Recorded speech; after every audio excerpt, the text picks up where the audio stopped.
2026 FIFA বিশ্বকাপ, যাকে ঘিরে চলছে 206 দলের দৌড়ঝাঁপ। কিন্তু যুক্তরাষ্ট্র, মেক্সিকো ও কানাডায় আয়োজিত এবারের আসর যেন ডেকে আনছে বড় অভিশাপ। গ্রেটেস্ট শো অন আর্থের ক্ষণগণনা ইতোমধ্যেই শুরু হলেও দেখা দিয়েছে নতুন উদ্বেগ।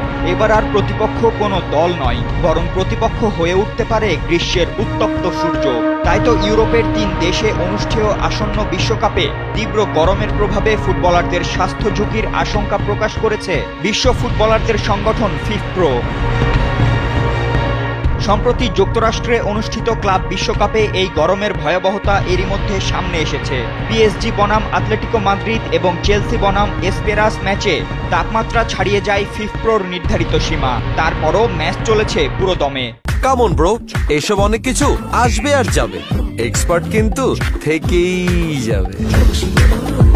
ফিফপ্রোর মেডিকেল ডিরেক্টর ডক্টর ভিনসেন্ট গুডবার্গ জানিয়েছেন, যদি 28 degree wait bulb globe temperature ছাড়িয়ে যায় তবে ম্যাচ স্থগিত করা উচিত। সেই হিসেবে অন্তত 2টি ম্যাচ বাতিল হওয়া উচিত ছিল।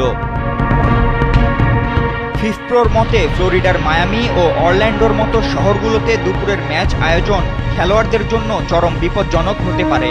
তাই তো চেলসি কোচ এনজো মারিস্কা থেকে শুরু করে আতলেটিকো ফুটবলার মার্কোস লরেন্তে অনেকেই এই গরম নিয়ে সরব হয়েছেন। মারিস্কা স্পষ্ট করে বলেছেন, এই গরমে খেলা প্রায় অসম্ভব।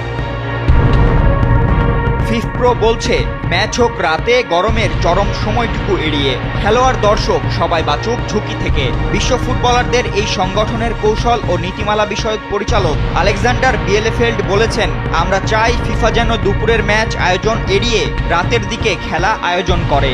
খেলোয়াড় দর্শক সবার স্বাস্থ্যের দিক বিবেচনায় এটা সময়োপযোগী সিদ্ধান্ত হবে। গ্রেটেস্ট শো অন আর্থের বাকি এখনো প্রায় 1 বছর, কিন্তু তার আগেই গরম নিয়ে শুরু হয়েছে এই বিতর্ক। গোলের আনন্দে মাততে বিশ্ব যখন অপেক্ষায়, তখন মাঠে যদি সূর্যই লাল কার্ড দেখিয়ে দেয়, তাহলে তা শুধু খেলোয়াড় নয়, গোটা আসরের জন্যই বড় হুমকি হতে পারে। এখন দেখার পালা, ফিফা কি শুনবে এই সতর্কবার্তা।